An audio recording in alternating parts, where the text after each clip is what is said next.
Les perceptions sont-elles une illusion?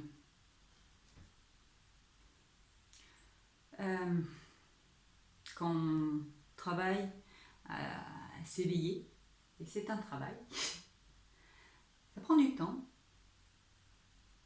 on a la problématique d'être confronté à des perceptions. Et la question c'est, est-ce que je dois croire que ce que je vois?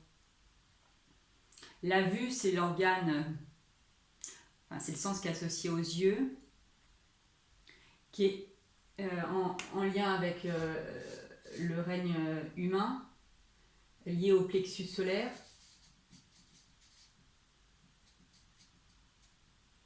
Le règne humain.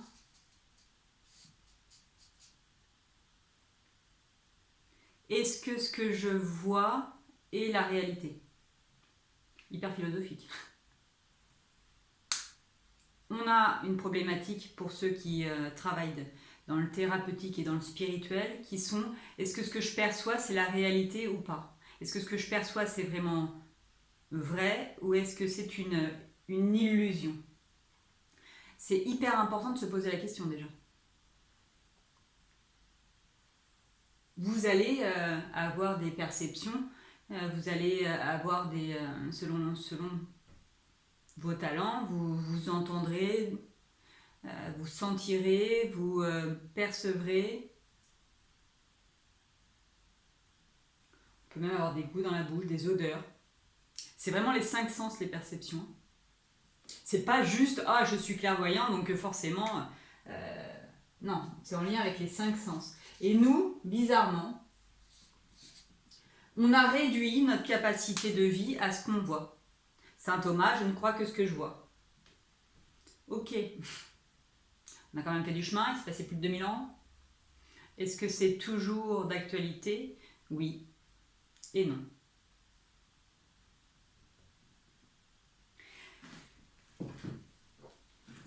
Aujourd'hui, avec le nombre de thérapeutes qui se mettent sur le marché, on a une problématique très importante qui est en lien avec l'honnêteté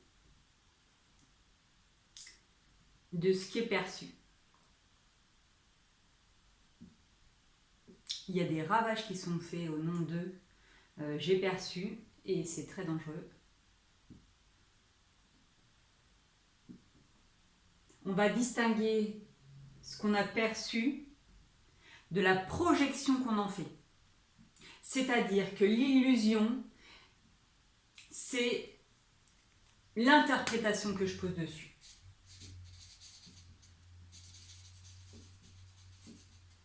Et c'est mon interprétation. Parce que ça passe par moi, ça passe par mes filtres, ça passe par mes corps énergétiques, ça passe par ce que je suis. Et donc quand vous percevez des choses, ça passe par rapport à ce que vous êtes, de quoi vous êtes constitué, de qu'est-ce qui vous anime. L'illusion, quand on dit c'est un mirage, je suis arrivé, j'ai vu de l'eau et puis j'ai couru dans le désert et puis il n'y avait pas d'eau, on va dire c'est une illusion d'optique. Ce qui va nous intéresser en spiritualité, c'est de distinguer le fait d'avoir vraiment vu quelque chose. Et la perception, elle n'a pas à remettre en cause. Je vois quelque chose. Et en fait, quand je vois une oasis dans le désert, est-ce que je vois vraiment une oasis dans le désert?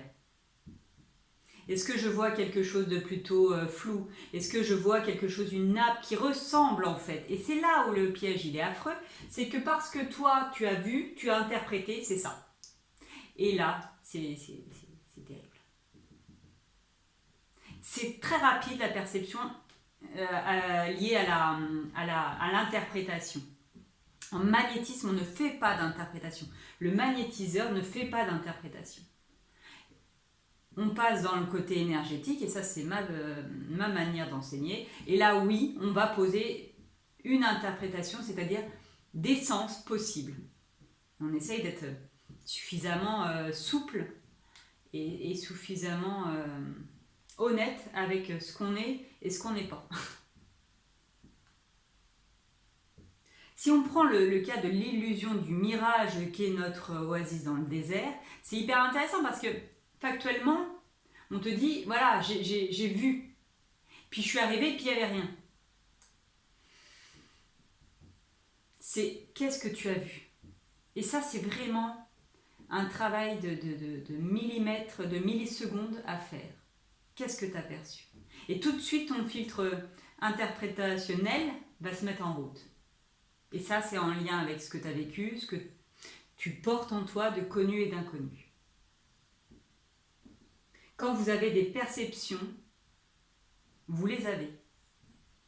Par contre, là où c'est plus ou moins vrai et c'est là où c'est plus ou moins tordu, c'est toutes les fausses interprétations qui sont en lien avec ce que j'ai perçu. Et c'est là où on a tous ces médiums, tous ces magnétiseurs, tous ces énergéticiens qui ne font que de l'interprétation.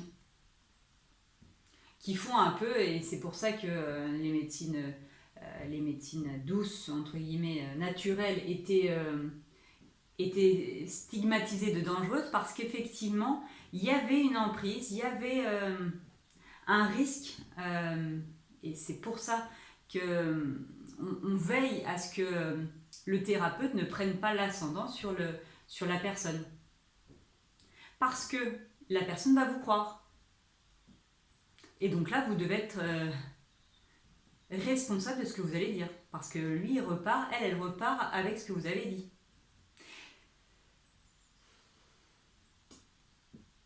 Vous avez des perceptions. On a tous des perceptions. On rentre dans la pièce.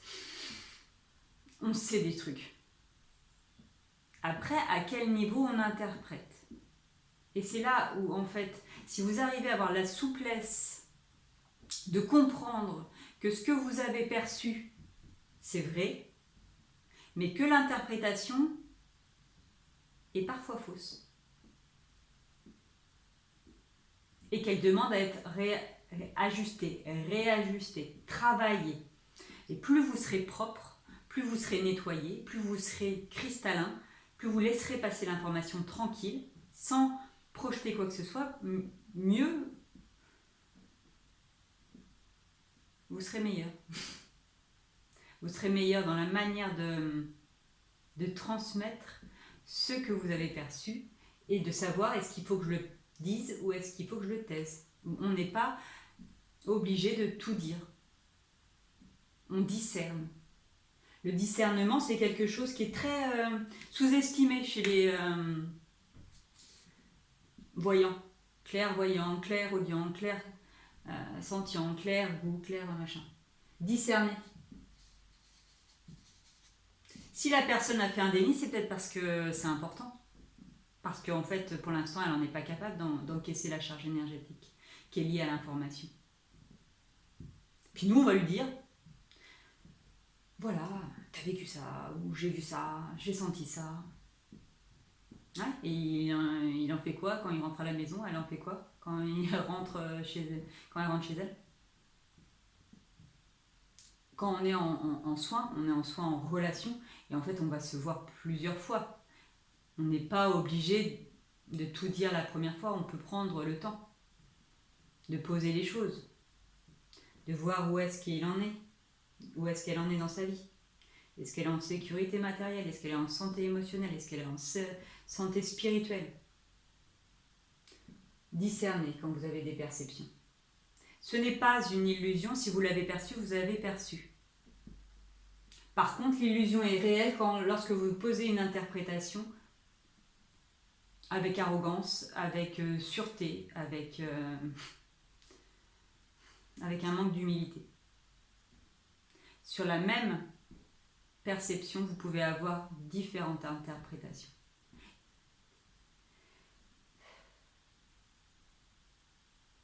Ce que j'aimerais vraiment que vous compreniez, c'est qu'il y a un monde entre le fait de douter de ses perceptions et le fait de douter de son interprétation. Le doute est sain si c'est un état intermédiaire, si c'est un temps qui dure peu de temps. Mais ça nous permet de discerner et de ne pas faire n'importe quoi. Et donc d'être conscient, responsable et engagé dans ce qu'on va dire. Et on sera protégé, c'est le slogan qui nous a été confié au centre de l'Ermitage. Et et je comprends de plus en plus pourquoi. Et je les remercie infiniment. Vous avez des perceptions, on a tous des perceptions.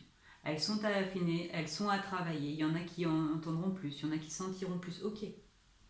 Mais comment vous allez avoir la délicatesse d'interpréter? Parce que si vous avez senti effectivement qu'il pouvait y avoir eu des violences physiques, psychologiques, sexuelles, on n'est pas obligé de les dire.